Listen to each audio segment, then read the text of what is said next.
Hello, net neighbors. It's Mr. John here with another episode. Today we're going to talk about the mouse. Now, I promised you guys this in my opening video, and it's time to follow through with that promise. Now, I've got a couple of mice here, and we're going to go through them and kind of talk about mice in general and some of these specific items. Now, what is a mouse? Well, a mouse is in many ways just an extension of your hand. It is a way to communicate with the screen without reaching out and actually touching it. Because when a mouse was developed, there was no way to interact with the screen like we do now, like we do on our phones. I mean, heck, I turn on my phone, here's my phone, I can touch it, I can interact with it. For my phone, my finger is the mouse because it's a touchscreen device. These other devices, like the computer I'm sitting in front of, maybe the computer you're sitting in front of, they don't necessarily have a touchscreen. And because of that, we have to figure out other ways of manipulating our environment. And that's why they created the mouse, so that you could go into the screen and use it kind of like you would expect to use real items in the real world. Now, the mouse has evolved in many ways over the years, going from a ball with little rollers as the way of communicating with the computer to the modern laser. But at their heart, there are many similarities. It's a word today. So let's look at a couple of different mice that I have with me so we can see some of the differences and where they're the same. So the first mouse I'm going to grab is a very traditional wired mouse. And this is the kind of mouse that you would expect to see come with any new desktop computer. Not so much a laptop, but desktops absolutely should probably come with one of these. This is a USB mouse, a USB laser mouse. And I know that because there's a little USB plug. And what this means is I can plug it into any computer and my mouse will talk to the computer. No problem. We don't need to install any drivers or anything like that. It just works. It's a laser mouse because if I had this plugged in, there'd be a little red light, or sometimes it's blue, a little light coming out of the bottom of this. Please do not stare at the light because that can hurt your eyes. But what a laser mouse will let you do, and all of the mice I will show you today that look like this are a laser mouse. What is so great about a laser mouse is, let's say you don't have a lot of space on your desktop. Maybe you've got a lot of magazines or whatever, or maybe you've got your computer in your lap and you still want to use a mouse. Well, the great thing is, put it on you. You can use a mouse on your shirt, on your pants, because the mouse is reading changes in its environment. So by all means, use that mouse wherever you need to use it. Now, another mouse, similar to the first one, is this one. This is another laser mouse, but this one's wireless. And usually these come with one of these. It's a little USB plug, and what this does is this intercepts signals from your mouse so that they can talk to your computer. And you just plug this into a USB port. Again, you don't have to install anything. It just works. And my big piece of advice when it comes to one of these mice is, when you're done for the day and you want to move your computer somewhere else, unplug this little thing. The last thing I want you to do is to trip and fall, and your computer is fine, except this has broken inside of it. And now you're down one USB port and you're down a mouse. So not good all around. Now you might be wondering, well, this thing is small, I'm going to lose it, right? Not necessarily. Look at your mouse.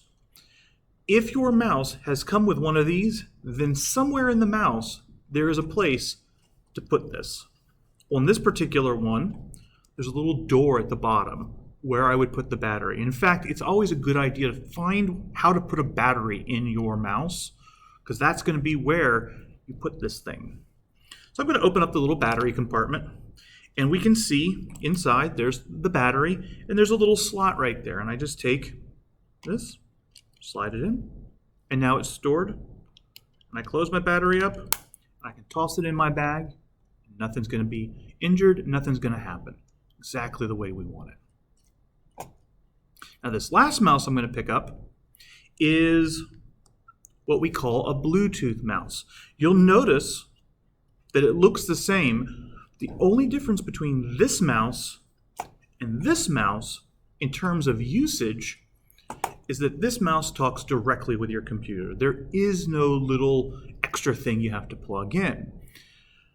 I personally love Bluetooth devices because it means I don't have to have a whole nest of wires, and I don't have to have little things plugged in my computer either.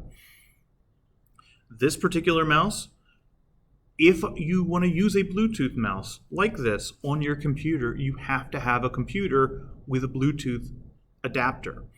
My computer has one. Most modern ones do, but every now and then you run across one that doesn't. There are adapters like for this, but it kind of defeats the purpose. Because if you need a special little thing to plug into your computer, then instead of going for the slightly more expensive Bluetooth mouse, stick with this one. They work the same. It's just, how's it going to talk to the machine? There's my batteries, and notice there's nothing to plug in. So another way to know it's Bluetooth. Also, a good rule of thumb these days is that a Bluetooth mouse, their laser, if I turn this on, it's going to be blue as opposed to the red on the other ones. Not 100% guarantee, but still in the ballpark. Now, I'm going to use this mouse for some other things we're going to talk about today. One thing I want to talk about is proper mouse usage. Because if you're unfamiliar with using a mouse, maybe you've never used a computer before, or maybe all of your computer usage has really been on a phone. Well, the mouse can be a little challenging, at least in the beginning.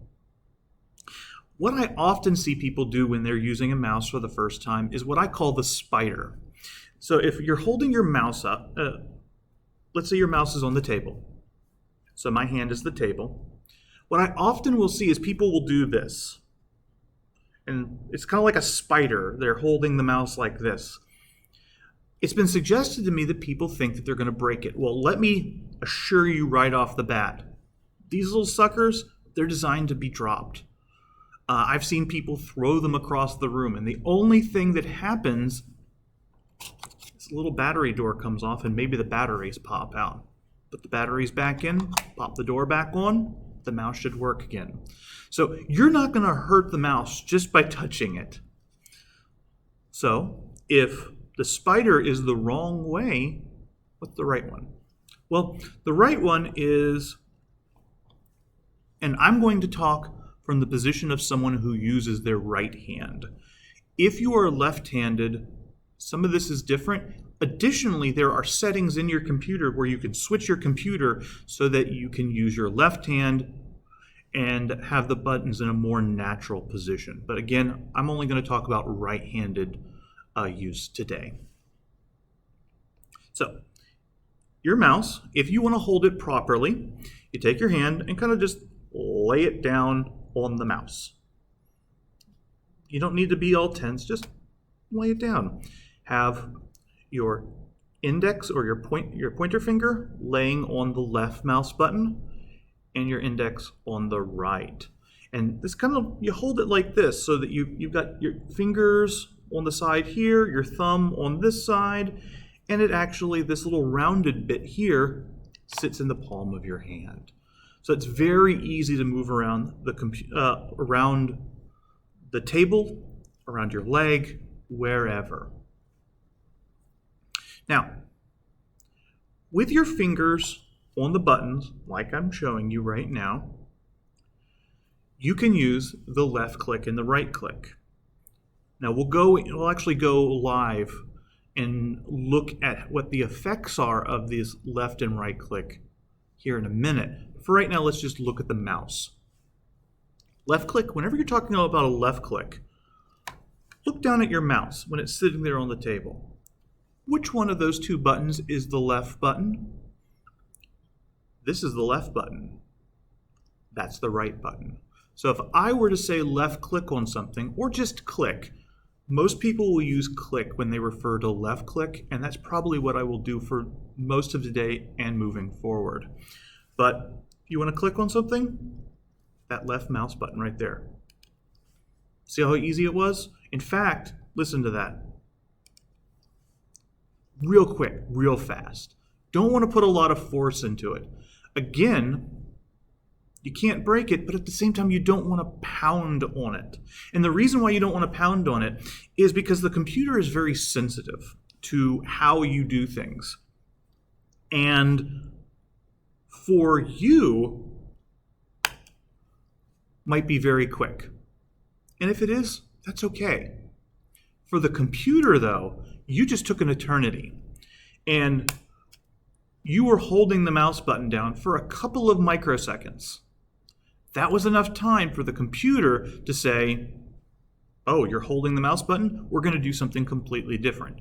So if you've ever clicked on something and you found that the mouse just dragged something across the screen, how were you clicking on that button? What were you doing? Ask yourself that and try working towards that one real quick, real gentle button click. Most of what you're going to do is with this left button. Even when you're dragging something across your screen, you're going to hold down the left mouse button. Think of it as if you're reaching out and grabbing it. Or if you're on your phone, think about it. If you wanted to move an app on your phone, what would you do? You press and hold and drag. Same thing with your mouse. Press and hold and drag. The right click, and we'll see this in action here in a few minutes, the right click is when you want to do something other than open a program or an app or select something. If you wanted to delete it or access a menu, that's your right click button. Honestly, you're not going to be using your right click as much as you're going to use your left click. It's just a fact of life. Whenever you and I are together, expect me to say click and right click. So if I want you to right click on something, I'll say right click. Everything else is going to be left click or just click. Now, you might be wondering, what's up with the scroll wheel? Every one of them had it. What does it do? Well, the scroll wheel allows you to move up and down along a page. So if you roll it in one direction, it'll go up. If you move it in the other direction, it'll go down. Now, I'm not pressing hard on this. I'm not clicking it because this is a button too. All I'm doing is rolling it like a wheel because it is a wheel. Remember, you can hold this in a nice firm grip, but at the same time, you can be gentle with the buttons. Now, something I haven't addressed so far, and I think now is a good time, is a trackpad. Now, what's a trackpad? You might call it something else, but most people call it a trackpad. So if you're on a laptop or like I am on a Surface Pro, you might have a keyboard that has this little rectangle down here, right below the spacebar. This is the trackpad that I'm talking about. And it's just a nice big rectangular surface that you can move your finger around as if you were here on the touchscreen. Now, the difference between those two is that here we still have the left click and the right click. If we are looking at it, your left click is in this lower left-hand corner here. Just that easy. Right click over here in the lower right-hand corner. The rest of the space is for navigation, and you can usually click up in the middle, but if you start drifting too far over to the right, you might get into right-click territory. I tend to not use a trackpad. I prefer the mouse. That's me. There is a lot of people out there who use trackpads, and they use it really well. And if that's you, I commend you. I just prefer a mouse. So let's take a look at a mouse in action on the screen. Here we are in my computer, and we can see the mouse in action. Now, you'll notice that my mouse cursor is probably much larger than the one you're used to. That's because there are settings inside of Windows that allow you to change the size of your cursor. Mine is this big, honestly, to make it easier for you to see in these sessions. I might, depending on your feedback and how it works for me, I might end up putting it back to a smaller size. But for right now, especially with a mouse, makes it very easy to see what's going on. So I'm going to move my cursor around the screen, and really what I'm doing is I'm not moving much at my wrist. If you look at my arm, I don't do a lot of this. Where I move is up here in the shoulder. And if you can do all of your motion from the shoulder, it's going to make your wrist feel much better in the long run. So remember, move from the shoulder, not the wrist. Or at least not most of your actions being from the wrist. So I'm going to move my cursor around the screen. And when I get to something, let's say this icon here for Blender, notice that my icon is changing to a hand. And looks like a hand like this, hand like this. And notice which finger is out. Let me go back to that Blender icon. It's like this, so that I can go in and tap the screen or tap it with my mouse. So if I wanted to open anything here, all I would have to do is click on it. And I'm not going to click on it right now. Now, I have my computer set up for what is called a single click.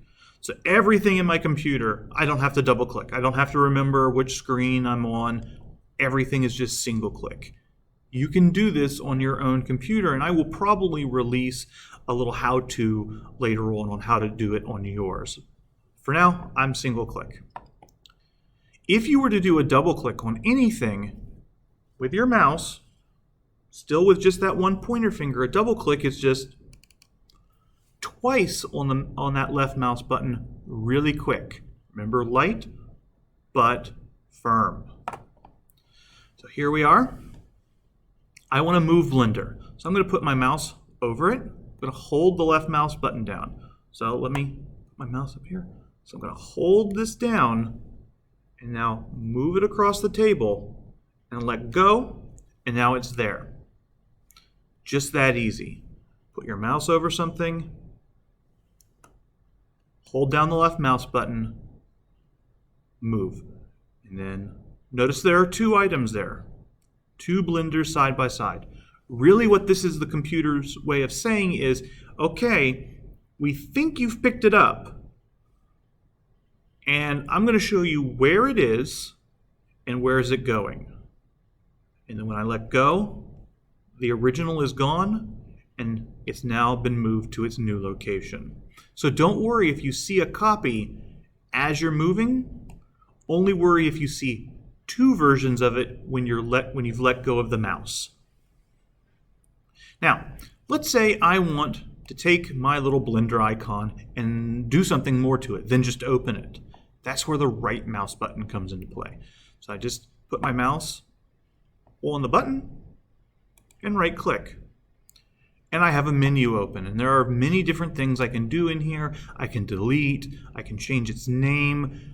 Honestly, most of what you are going to do is going to be concerned with cut and copy, maybe rename and delete, and up here, open. In future videos, If we have to go into one of these other options, I will tell you which option to go into so that you don't have to worry about clicking the wrong thing. Now, granted, there really isn't much here that is the wrong thing, but I know that people worry that, ooh, if I click on one of these, I'm going to mess up my computer. So just click on the ones that I tell you to click on in the various exercises that we're working on. Okay. So I'm going to put Blender back because I want to make sure it stays right over there. Now, maybe I wanted to do something down here in my taskbar. Well, if I want to do something more than just move it, I've got to right click. So remember, if you want to move it or open it, left click. If you want to do more than that, right click. So that's really it about the mouse for now. There's a lot more we could probably go into, but I think this is a good place to stop. Look forward to more videos in the future along the lines of today's, where we focus on basic computer issues, basic computer questions. If you have any questions, please put them in the comments below. Check out my website, where hinetneighbor.com, where you can see blog posts, more tips and tricks for the future. Also, I'll be posting links to all of these videos there as well.